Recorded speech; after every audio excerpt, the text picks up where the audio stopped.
Hello नमस्ते, स्वागत छ हजुरहरूलाई नेपाल अनलाइन स्कुल च्यानलमा। आज चाहिँ हामी बिबिएस 4th इयरको कोर्पोरेट फाइनेन्स पढ्न जाँदैछौँ है त।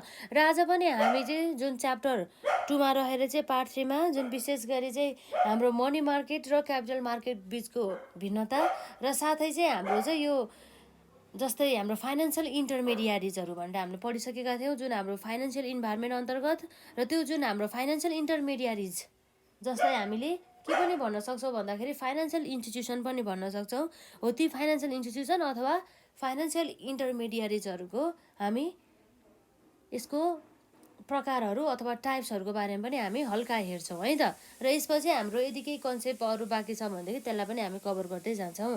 र अब विशेष गरी आज हाम्रो मेन सुरुमा कन्सेप्ट भनेको हाम्रो यहाँ जुन सेकेन्डरी मार्केटको टाइप्स अन्तर्गत पर्ने जुन हाम्रो यहाँ रहेको छ क्यापिटल मार्केट र मनी मार्केटको बिच भिन्नता है त।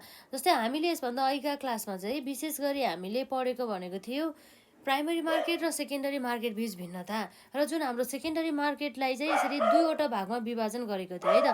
एउटा थियो हाम्रो यहाँ क्यापिटल मार्केट र अर्को भनेको हाम्रो मनी मार्केट है त। र यसरी चाहिँ सेकेन्डरी मार्केटको प्रकार अन्तर्गत पर्ने जुन हाम्रो क्यापिटल मार्केट र मनी मार्केटको बिचको भिन्नता चाहिँ हामी यहाँ हेर्न जाँदैछौँ है त। त्यो कुराहरू भयो। र अब हेरौँ त हाम्रो यहाँ के छ भनेर। नर्मली हाम्रो जम्मा चाहिँ यहाँ 3वटा भिन्नताहरू रहेको छ। कहिलेकाहीँ एक्जाममा सोधिहाल्यो भनेदेखि हाम्रो चाहिँ यति लेख्दाखेरि पनि लगभग पुगि नै हाल्छ है त। अब कहिलेकाहीँ अब 2 मार्क्स पनि सोधिहाल्यो भनेदेखि अब त्यतिकै छोड्नुभन्दा लेखेर आउनु नै बेटर होला सायद है। र त्यसै कारणले गर्दाखेरि चाहिँ अब हाम्रो यहाँ जुन मनी मार्केट र क्यापिटल मार्केट बिच है त भिन्नता, हाम्रो यो मनी पनि के हो त एउटा मार्केट। जुन यो मनी मार्केट र क्यापिटल मार्केट भनेको के हो त सेकेन्डरी मार्केटको है त। सेकेन्डरी मार्केटको चाहिँ प्रकार अन्तर्गत हाम्रो मनी मार्केट र क्यापिटल मार्केट चाहिँ पर्ने गर्दछ। र अब हाम्रो के छ भन्दा चाहिँ मनी मार्केट भन्ने बित्तिकै यो मार्केटले चाहिँ सर्ट पिरियडको सेक्युरिटिजहरू जसको चाहिँ लाइफ चाहिँ 1 इयर भन्दा है त कम हुने गर्दछ त्यस्तो सेक्युरिटिजहरूसँग चाहिँ डिल गर्ने गर्दछ, जसलाई हामीले सर्ट टर्म सेक्युरिटिज पनि भन्न सक्छौँ है त। र यसै गरी अर्को भनेको हाम्रो क्यापिटल मार्केट अन्तर्गत चाहिँ यस्तो सेक्युरिटिज जसको लाइफ चाहिँ मोर देन 1 है त, मोर देन 1 इयर भएको सेक्युरिटिज, त्यसको चाहिँ मोर देन 1 इयर लाइफ भएको सेक्युरिटिजहरूको चाहिँ डिल गर्ने काम चाहिँ हाम्रो क्यापिटल मार्केट अन्तर्गत चाहिँ हुने गर्दछ है त। र यसरी चाहिँ अब हामीले यहाँ देख्न सक्छौँ जुन यहाँ रहेको छ हाम्रो capital markets are the markets for long term securities with more than 1 है त। मोर देन हाम्रो के हो त यहाँ more than 1 year of maturity है त। 1 वर्षभन्दा बढी लाइफ अथवा यसको म्याचुरिटी पिरियड भएको सेक्युरिटिजहरूको डिल गर्ने काम हाम्रो क्यापिटल मार्केट अन्तर्गत चाहिँ हुने गर्दछ। र जुन हाम्रो more than 1 year maturity period भएका सेक्युरिटिजहरूलाई चाहिँ हामीले के पनि भन्न सक्छौँ त लङ टर्म सेक्युरिटी, जुन चाहिँ दीर्घकालीन पिरियडसम्म चाहिँ नै रहन्छ भनौँ न है त। र यसै गरी हाम्रो मनी मार्केटमा चाहिँ ठ्याक्कै यसो क्यापिटल मार्केटको अपोजिट चाहिँ यसमा चाहिँ सर्ट टर्म है त। यसमा चाहिँ सर्ट टर्म सेक्युरिटिजहरू जसको चाहिँ लाइफ पिरियड चाहिँ कति हुन्छ त म्याचुरिटी पिरियड चाहिँ लेस देन द 1 इयरभन्दा चाहिँ कम हुने गर्दछ है त। त्यो कुराहरू भयो। र विशेष गरी हाम्रो मनी मार्केट अन्तर्गत हाम्रो पर्ने भनेको हेरौँ त हाम्रो के छ त यहाँ household corporation and the government requiring fund for less than 1 year sale 1 year है हाम्रो यसमा 1 year sale securities or the borrow in money market भनेको छ। जस्तै कुनै पनि एउटा कोर्पोरेसनलाई अथवा कुनै पनि हाम्रो हाउस होल्डलाई अथवा कुनै पनि हाम्रो यदि गभर्मेन्टलाई चाहिँ यसरी फन्डहरू जुन फन्ड चाहिँ उसलाई चाहिँ यदि 1 वर्षभन्दा कम पिरियडको लागि चाहिएको छ भनेदेखि त्यस्तो अवस्थामा चाहिँ उसले चाहिँ मनी मार्केटमा चाहिँ उसले जानु पर्यो है त। र यसै गरी चाहिँ उसलाई चाहिँ यसरी कुनै पनि कोर्पोरेसन अथवा गभर्मेन्टहरूलाई चाहिँ फन्डहरूको आवश्यकता परेको बेलामा चाहिँ उनीहरूले चाहिँ सेक्युरिटिजहरू बेच्न सक्छ अथवा मनीहरू चाहिँ बरोड गर्न सकिन्छ क्यापिटल मार्केट अन्तर्गत भन्ने कुरा भयो है त। उनीहरू चाहिँ यसरी फन्ड चाहिएको बेलामा चाहिँ क्यापिटल मार्केट अन्तर्गत जाने भयो। मोर देन 1 इयर लाइफ भन्दा पनि मोर देन 1 इयरको लागि चाहिएछ भनेदेखि र त्यसै गरी लेस देन 1 इयरको लागि चाहिएछ भनेदेखि चाहिँ उनीहरू चाहिँ मनी मार्केटतिर जानु पर्यो। जस्ट यति नै भनेको छ है त। corporation and the government requiring fund for longer term period, usually more than 1 year, sell securities in the capital market भन्ने कुरा भयो। र यसरी चाहिँ अब हाम्रो यहाँ हेर्दाखेरि चाहिँ जुन हाम्रो money market instrument are more liquid because of the short maturities भनेको छ है त। जुन हाम्रो मनी मार्केटमा रहेका जुन हाम्रो इन्स्ट्रुमेन्टहरू रहेका हुन्छन्, जुन इन्स्ट्रुमेन्टहरू चाहिँ एकदमै के हुन्छ त लिक्विड हुन्छन्। लिक्विड भनेको मतलब चाहिँ कस्तो भन्दाखेरि चाहिँ सर्ट पिरियडमा चाहिँ उनीहरू चाहिँ क्यासमा परिणत हुने है त। क्यासमा परिणत हुनको लागि लाग्ने पिरियडलाई हामी बुझ्छौँ, जसमा चाहिँ लिक्विड भनेको मतलब चाहिँ जस्तै हाम्रो एउटा यहाँ इन्भेन्ट्री रहेको छ, त्यो इन्भेन्ट्री चाहिँ यदि चाहिँ 1 वर्षभन्दा कममा नै यदि यो इन्भेन्ट्री चाहिँ क्यासमा चाहिँ चेन्ज हुन्छ भनेदेखि त्यो चाहिँ हाम्रो यसरी मनी मार्केटको इन्स्ट्रुमेन्ट अन्तर्गत चाहिँ पर्यो। र यसै गरी हाम्रो चाहिँ यहाँ capital market instrument are not as liquid as money instrument है त। मनी मार्केट इन्स्ट्रुमेन्ट भन्ने कुरा भयो है त। Money market instrument because of the लङ्गर maturity period. यसरी चाहिँ यसको चाहिँ मोर देन 1 इयर भन्दा बढी चाहिँ म्याचुरिटी पिरियड भएको कारणले गर्दाखेरि चाहिँ यसरी यो क्यापिटल मार्केट अन्तर्गत रहेका जुन क्यापिटल मार्केट इन्स्ट्रुमेन्टहरू चाहिँ यसरी छिटो चाहिँ क्यासमा परिणत हुँदैन भन्ने कुरा रह्यो। यसमा चाहिँ एकदमै धेरै पिरियड लगाउँछ क्यासमा परिणत हुनको लागि, र यसमा चाहिँ थोरै पिरियडमा नै क्यासमा परिणत हुन्छ भन्ने कुरा चाहिँ यति गरेको है त। यो यति कुरा चाहिँ हाम्रो चाहिँ यदि एक्जाममा आइहाल्यो भनेदेखि यति चाहिँ लेख्नु होला है त। र अरू कुरा हाम्रो यसैसँग सम्बन्धित अरू कन्सेप्टहरू त रहि नै रहेको छ। र हामीले यसरी चाहिँ फाइनेन्सियल इन्भाइरोमेन्ट अन्तर्गत हामीले सुरुमा हेरिसकेको भनेको के थियो, यसमा हाम्रो फाइनेन्सियल मार्केट है त। फाइनेन्सियल मार्केटको बारेमा हामीले लगभग चर्चा गरिसकेका छौँ, यो फाइनेन्सियल इन्भाइरोमेन्टमा अन्तर्गत पर्ने। र यसरी फाइनेन्सियल इन्भाइरोमेन्ट अन्तर्गतै परेर है त, फाइनेन्सियल इन्भाइरोमेन्ट अन्तर्गतै पर्ने जुन हाम्रो फाइनेन्सियल इन्टरमेडियरिज, जसले चाहिँ के गर्छ त मध्यस्थकर्ताहरूको काम गर्छ, जसले चाहिँ यसरी जुन हाम्रो सेभर है त, सेभर र हाम्रो बरोबर है त, बरोबर अथवा युजर अफ द फन्ड है त, युजर अफ फन्डको चाहिँ बिचमा रहेर चाहिँ उनीहरूले चाहिँ काम गर्छ। जस्तै हामीले यसभन्दा अघिका क्लासमा हामीले फिगर बनाएको थियो होला पक्कै पनि यता है त। यसमा जस्तै हाम्रो यहाँ लगभग यहाँ हेर्न सक्छौँ जुन हाम्रो सेभर रहेको छ, जसले चाहिँ बचत गर्ने काम गर्दछ। र यसरी चाहिँ यो सेभिङहरूलाई चाहिँ जुन हाम्रो युजर अफ द फन्डहरू जसलाई हामी बरोबर भन्छौँ, बरोबरहरूसम्म पुर्याउनको लागि चाहिँ हामीले चाहिँ यसरी फाइनेन्सियल इन्टरमेडियरिजहरूले चाहिँ एकदमै हेल्प गर्ने गर्दछ। यो फाइनेन्सियल इन्टरमेडियरिजहरू अन्तर्गत चाहिँ हाम्रो विशेष गरी चाहिँ हाम्रो फाइनेन्सियल इन्स्टिट्युसनहरू चाहिँ पर्ने गर्दछ। फाइनेन्सियल इन्स्टिट्युसन भन्ने बित्तिकै कस्तो इन्स्टिट्युसन हो त भन्दा जस्तै हाम्रो ब्याङ्क एन्ड फाइनेन्सियल इन्स्टिट्युसन भन्ने कुरा हजुरहरूले सुन्नु नै भएको होला है त, त्यो कुराहरू नै यसमा पर्ने भयो। जस्तै हामीले यहाँ हेर्न सक्छौँ फाइनेन्सियल इन्स्टिट्युसन अथवा हामी यसलाई के भन्न सक्छौँ इन्टरमेडियरिज है त।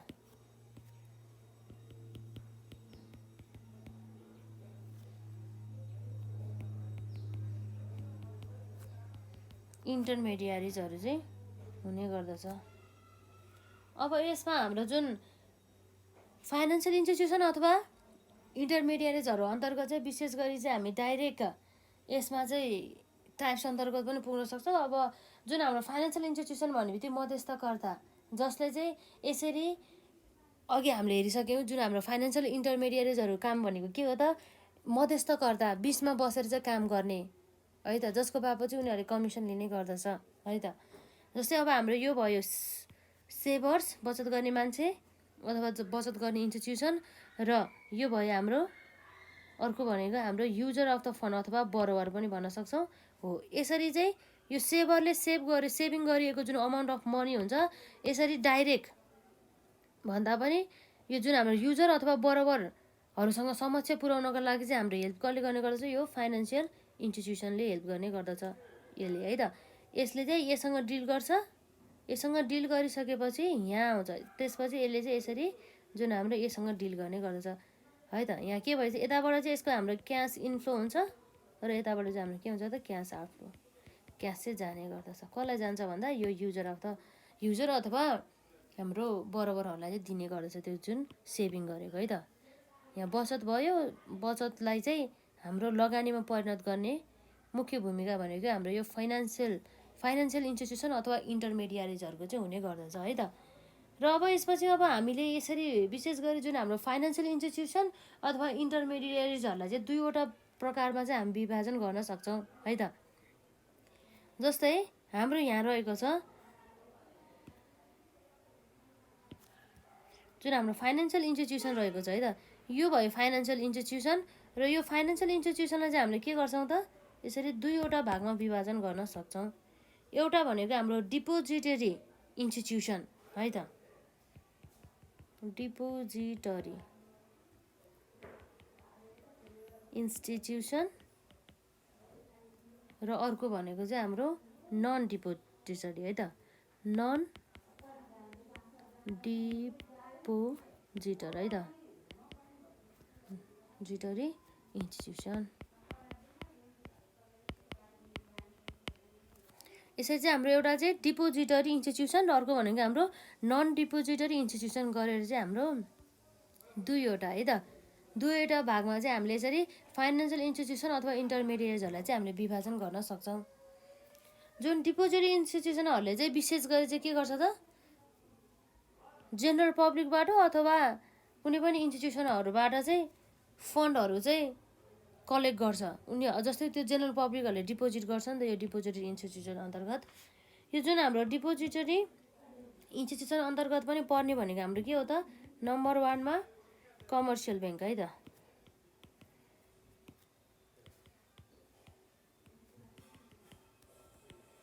Commercial bank. र हाम्रो नम्बर 2 मा अरु के हुन्छ त, क्रेडिट युनियन, क्रेडिट युनियन। र अर्को भनेको हाम्रो यसमा सेभिङ्स एन्ड लोन एसोसिएसन है त, सेभिङ एन्ड लोन एसोसिएसन्स। र अर्को भनेको हाम्रो के छ त यसमा, म्युचुअल सेभिङ ब्याङ्क्स है त, म्युचुअल सेभिङ ब्याङ्क्स। यसरी चाहिँ हामीले हेर्न सक्छौँ है त यसमा। र हजुरहरूले चाहिँ यसको जुन डेफिनेसनहरू चाहिँ विशेष गरी चाहिँ आफैले पढ्दाखेरि पनि बुझिन्छ, त्यही भएर मैले खासै यसको डेफिनेसनहरू चाहिँ लेखिनँ। जस्तै हाम्रो कमर्सियल ब्याङ्क अन्तर्गत हाम्रो के हुन्छ त, नर्मल्ली जेनरल पब्लिकहरूले चाहिँ यस कमर्सियल ब्याङ्कमा गएर चाहिँ फन्डहरू डिपोजिट गर्छ। तर त्यो डिपोजिट गरेको फन्डहरूलाई चाहिँ कलेक्ट गरेर चाहिँ यसरी बरोबरहरूलाई लेन गर्ने गर्दछ, अर्थात् बरोबरहरूलाई चाहिँ लोन दिने काम गर्दछ। यो सेभिङलाई चाहिँ इन्भेस्टमेन्टमा चाहिँ परिणत गर्ने काम गर्दछ कमर्सियल ब्याङ्कले। जस्तै कमर्सियल ब्याङ्क भन्ने कुरा हामीले सुनिरहेको छ, कमर्सियल ब्याङ्क अन्तर्गत जस्तै हाम्रो नबिल ब्याङ्क भयो, नेपाल ब्याङ्क लिमिटेडहरू भयो, जस्तै स्ट्यान्डर्ड चार्टर्ड ब्याङ्कहरू भयो, त्यसै गरी हाम्रो नेपाल एसबिआई ब्याङ्कहरू एटसेट्रा है त। यी ब्याङ्कहरू चाहिँ हाम्रो के हो त, कमर्सियल ब्याङ्क अन्तर्गत पर्छ। यो कमर्सियल ब्याङ्कहरू भनेको कस्तो हो त ब्याङ्क हो त, क्लास ए को ब्याङ्क है त, क्लास ए ब्याङ्क अन्तर्गत हाम्रो कमर्सियल ब्याङ्कहरू पर्ने भयो। र अर्को भनेको क्रेडिट युनियन है त। यो जुन क्रेडिट युनियनमा चाहिँ विशेष गरी चाहिँ हाम्रो चाहिँ यसमा चाहिँ युनियन एउटा कमिटी हुन्छ, कम्युनिटीहरूमा चाहिँ एउटा कमिटीमा भनौँ न, कमिटीमा चाहिँ मेम्बरहरू हुन्छ हो। ती मेम्बरहरू आफैले नै पैसा जम्मा गर्छ र ती जसले चाहिँ अब मेम्बरहरूले पैसा जम्मा गरेछ नि हो, ती मध्ये चाहिँ जसलाई पनि जुन मेम्बरलाई पनि फन्डहरू आवश्यक पर्छ नि हो, त्यस्तो अवस्थामा चाहिँ त्यो जुन डिपोजिट गरेको प्रत्येक मेम्बरहरूले चाहिँ डिपोजिट गरेको एमाउन्टलाई चाहिँ यसरी जुन त्यो युनियनमा नै एज अ मेम्बर भएर बसेको छ ती मेम्बरहरूलाई नै के गर्छ त, सर्टेन पर्सेन्टेज ब्याजमा चाहिँ के गर्ने भयो त, उनीहरूले एज अ लोनको रूपमा चाहिँ दिने भयो है त। तर यदि मेम्बर होइन रहेछ भनेदेखि है त, मेम्बर होइन रहेछ भनेदेखि त्यस्तो व्यक्तिलाई चाहिँ लोन दिने काम चाहिँ गर्दैन, मेम्बर नै हुनुपर्छ है त। यो युनियनको चाहिँ कम्युनिटीमा नै रहेर चाहिँ उसले चाहिँ बचत गर्नेदेखि लिएर आफूले आवश्यक परेको खण्डमा चाहिँ एज अ लोनको रूपमा पनि उसले लान पाउने भयो। त्यही हाम्रो नर्मली क्रेडिट युनियनमा हुने भनेको त्यही नै हो। र अर्को हाम्रो saving and the loan association है त, saving and the loan associations भनेको चाहिँ एउटा यो फाइनेन्सियल इन्स्टिट्युसन अन्तर्गत पर्ने भयो, जसमा चाहिँ यसले चाहिँ सानो सानो जुन सेभिङ गर्ने व्यक्तिहरू हुन्छ नि, जस्तै 5 रुपियाँ 10 रुपियाँ 15 100 रुपियाँ 200 रुपियाँ, यसरी सानो सानो एमाउन्ट अफ द मनी चाहिँ बचत गर्ने स्मल सेभर्सहरूबाट चाहिँ फन्डहरू चाहिँ कलेक्ट गरेर चाहिँ त्यो जुन सानो सानो बचतहरूलाई चाहिँ कलेक्ट गरेर large amount of the money बनाएर त्यसलाई चाहिँ के गर्ने भयो त भन्दाखेरि त्यसलाई पनि आज लोनको रूपमा चाहिँ यसरी दिने भयो भन्ने कुरा भयो है त। लगभग यति नै हो, अरू केही पनि छैन। र नम्बर 4मा पनि हाम्रो म्युचुअल सेभिङ ब्याङ्क्स है त। म्युचुअल सेभिङ ब्याङ्क भन्ने बित्तिकै चाहिँ यो चाहिँ लगभग यो saving and the loan association भन्दा चाहिँ ठुलो मात्रामा चाहिँ यसले सेभिङहरू गर्दछ सेभर्सहरूबाट अथवा कलेक्सन अफ द सेभिङहरू गर्ने गर्दछ। र विशेष गरी चाहिँ यसले चाहिँ भनौँ न अलि यो saving and the loan association भन्दा पनि बढी बचत गर्ने व्यक्तिहरूबाट चाहिँ डिपोजिटहरू कलेक्ट गर्ने गर्दछ। र त्यो डिपोजिटलाई पनि अब लोनको रूपमा चाहिँ उनीहरूलाई नै के गर्ने भयो त लोनहरू चाहिँ दिने भयो। लगभग यति नै हो, खासै यसमा केही पनि छैन। र अब हाम्रो अर्को भनेको नन डिपोजिटरी इन्स्टिट्युसन अन्तर्गत है त। यो खासै एक्जाममा सोध्न त सोध्दैन, तर पनि कहिलेकाहीँ सोधिहाल्यो भनेदेखि र हाम्रो कन्सेप्ट त हुनु पर्यो हामीलाई नर्मली अब के हुँदो रहेछ भनेर, त्यसै कारणले गर्दाखेरि सर्टकटमा भए पनि हामीले यसलाई चाहिँ पढिरहेको छौँ है त। नन डिपोजिटरी इन्स्टिट्युसनमा चाहिँ अब हाम्रो लगभग हाम्रो जस्तै इन्सुरेन्स कम्पनीहरू हामीले सुनिरहेको नै हुन्छौँ है नर्मली हामीले। इन्सुरेन्स कम्पनी जसलाई हामीले के भन्छौँ बिमा गर्ने कम्पनी है त, जसले चाहिँ विभिन्न प्रकारका चाहिँ बिमाहरू चाहिँ गर्ने गरिन्छ इन्सुरेन्स कम्पनीज। र अर्को जस्तै अब हाम्रो पेन्सन फन्ड भनिन्छ है, पेन्सन फन्ड्सहरू भइहाल्यो। र त्यसै गरी अब हाम्रो अर्को भनेको फाइनेन्सियल है त। फाइनेन्सियल भन्दा पनि फाइनेन्स कम्पनीजहरू भयो। हामीले फाइनेन्स कम्पनीज भन्ने कुरा त हजुरहरूले सुनिरहनु भएको होला। जस्तै प्रत्येक व्यक्तिले आफूलाई चाहिँ चाहेको खण्डमा उनीहरूले चाहिँ आफूले बचत गरेको अमाउन्ट अफ द मनी चाहिँ उनीहरूले झिक्न पायो भन्ने कुरा भयो है त। र उनीहरूले चाहिँ आफूसँग भएको खण्डमा चाहिँ जति पनि उनीहरूले चाहिँ सेभिङहरू चाहिँ गर्न पनि पायो, म्युचुअल फन्ड पनि भन्ने कुरा भयो है त। लगभग यति नै रहेको छ। यसको चाहिँ ओभरअल कन्सेप्टलाई मात्रै राख्नु होला। र खासै चाहिँ अब यो चाहिँ एकदम गाह्रो होला भनेर नसोच्नु होला। यसलाई चाहिँ मजाले चाहिँ जुन बुकहरू होला हजुरहरूसँग त्यो बुकहरूलाई चाहिँ मजाले थोरै रिड गर्नुभयो भने बुझिन्छ। त्यही भएर चाहिँ मैले यसमा खासै केही कुरा भनेन, किन भन्दाखेरि हामीले सकेसम्म चाहिँ यो च्याप्टर 2 चाहिँ छिटो सकाएर हाम्रो च्याप्टर 3 इन्ट्रेस्ट रेट जुन चाहिँ हाम्रो एकदमै इम्पोर्टेन्ट च्याप्टर रहेको छ र हाम्रो त्यो च्याप्टरलाई पनि हामी कभर गर्छौँ। त्यही भएर यसलाई चाहिँ हामीले सर्टकटमा छिटै सघाउँछौँ है त। र अब हामीले नर्मली हामीले यसरी पढ्दाखेरि के रहेछ त, यसरी हेर्दाखेरि जुन हाम्रो फाइनेन्सियल इन्स्टिट्युसन भनेको नै हाम्रो इन्टरमेडिएरिजहरू हुन्। र ती फाइनेन्सियल इन्स्टिट्युसन अथवा इन्टरमेडिएरिजहरूलाई चाहिँ हामीले दुईवटा भागमा चाहिँ विभाजन गर्न सक्छौँ है त। डिपोजिटरी इन्स्टिट्युसन अथवा हाम्रो नन डिपोजिटरी इन्स्टिट्युसन है त। डिपोजिटरी इन्स्टिट्युसन अन्तर्गत हाम्रो के बस्छ त commercial bank, credit union, saving and the loan association, mutual saving ब्याङ्क्सहरू भयो। त्यसै गरी हाम्रो नन डिपोजिटरी इन्स्टिट्युसन है इन्सुरेन्स कम्पनीजहरू भयो, पेन्सन फन्डहरू भयो, फाइनेन्स कम्पनीजहरू भयो, म्युचुअल फन्डहरू भयो है त। यसको चाहिँ मजाले ओभरभ्यूहरू चाहिँ राख्नु होला। र जस्तै अब हाम्रो चाहिँ जुन फाइनेन्सियल इन्स्टिट्युसनहरू जुन हाम्रो नेपालको कन्डिसनमा चाहिँ है त, types of the financial institution in the Nepal भनेको लगभग हाम्रो यस्तै नै रहेको छ हुन त। त्यही पनि हल्का केही फरक रहेको छ। त्यसको चाहिँ हामी पोइन्ट्सहरू लेख्छौँ र त्यसलाई हल्का पढ्छौँ र हामी बाँकी कुरा चाहिँ नेक्स्ट क्लासमा नै गर्छौँ है त। जस्तै हाम्रो यहाँ रहेको छ टाइप्स है त, types of financial institution. Types of financial institution in Nepal, नेपालको कन्डिसनमा चाहिँ अथवा कन्टेक्स्टमा भनौँ न।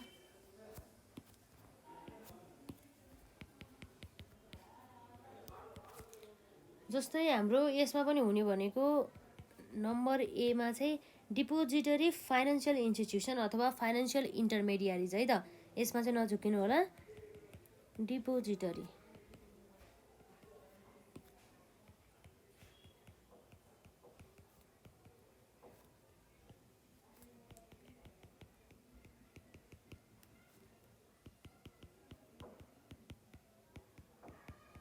डिपोजिटरी फाइनेन्सियल इन्स्टिट्युसन अन्तर्गत पनि हाम्रो के पर्ने भयो त। जस्तै हामीले यहाँ हेर्न सक्छौँ, यहाँ कमर्सियल ब्याङ्क भयो, जस्तो अघि हामीले हेरिसकेका छौँ यो कमर्सियल ब्याङ्कको कुरा।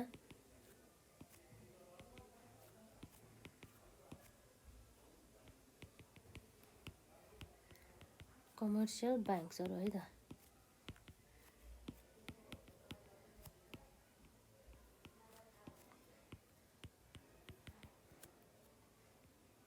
त्यसै गरी हाम्रो डेभलपमेन्ट ब्याङ्क, विकास ब्याङ्क भन्छ जसलाई।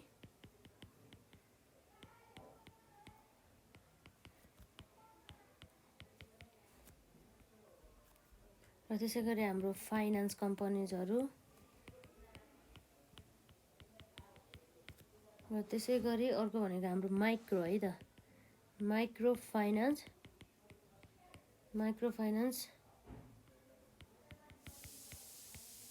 Development banks. त्यसै गरी अर्को हाम्रो भनेको सेभिङ एन्ड द क्रेडिट कोअपरेटिभ्स है त, सेभिङ एन्ड क्रेडिट, जसको बारेमा चाहिँ हामीले खासै एक्जाममा त सोध्दैन, त्यही पनि अब हामीलाई यसको बारेमा नलेज त थाहा हुनु पर्यो है। कोअपरेसन भन्दा नि कोअपरेटिभ्स हाम्रो सहकारी संस्था।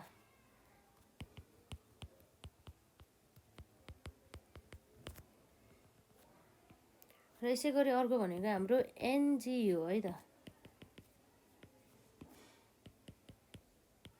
एनजिओज।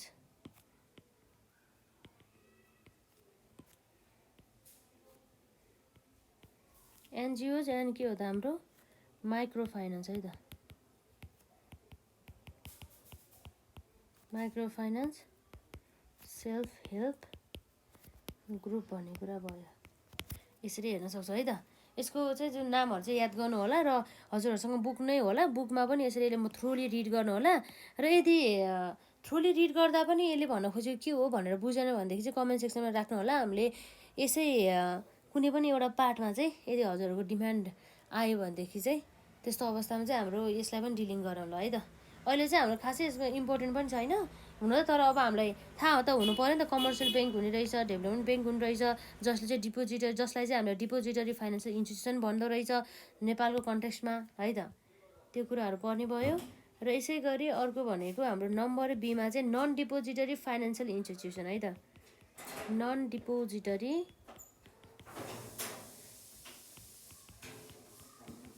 फाइनेन्सियल इन्स्टिट्युसन है त, जसमा चाहिँ हाम्रो यहाँ रहेको छ इन्सुरेन्स कम्पनीज अथवा इन्सुरेन्स कम्पनीज और हाम्रो के भन्नुभयो त प्रोभिडेन्ट और पेन्सन फन्ड है त।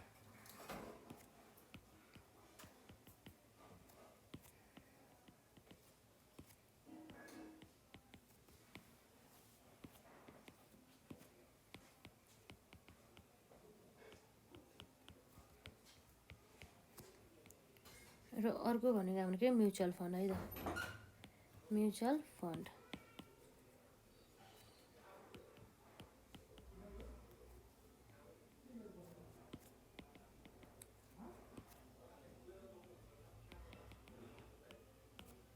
यसको बारेमा सर पढ्नु होला हजुरहरूले।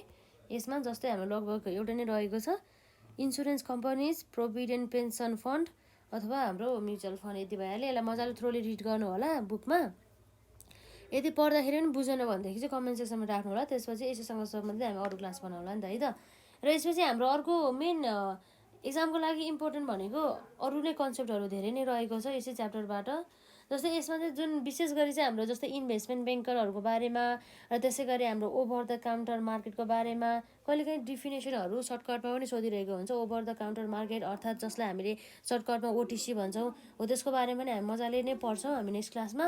र त्यसै गरी चाहिँ अब त हजुरहरूले सुनिरहनु भएको होला, अहिले त एकदमै सेयर बजार भन्ने एकदमै ट्रेन्डमा आएको छ, जुन चाहिँ हामीले जसलाई हामीले नेप्सेक भनेर पनि चिन्न सक्छौँ। जुन हाम्रो धितोपत्र बोर्ड, नेपालको लागि चाहिँ धितोपत्र बोर्ड भनेको चाहिँ के हो त नेप्से है त, नेपाल स्टक एक्सचेन्ज भनिन्छ जसलाई हो। त्यसको बारेमा पनि हामी हल्का चर्चा गर्छौँ है त।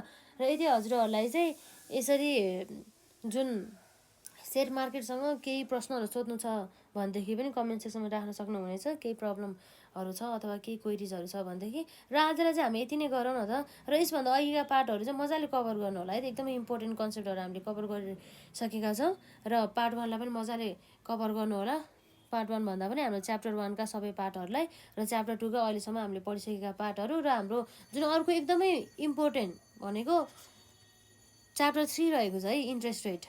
त्यसको बारेमा हामी बेसिक कन्सेप्ट पढ्छौँ र त्यसपछि त्यससँग सम्बन्धित हामी न्युमेरिकल पोर्सनहरूलाई चाहिँ हामी पढ्छौँ है त। र आजलाई यति नै गरौँ र राम्रोसँग पढ्नु होला। अहिलेदेखिबाट नै रिभिजन पनि गर्दै जानु होला है त।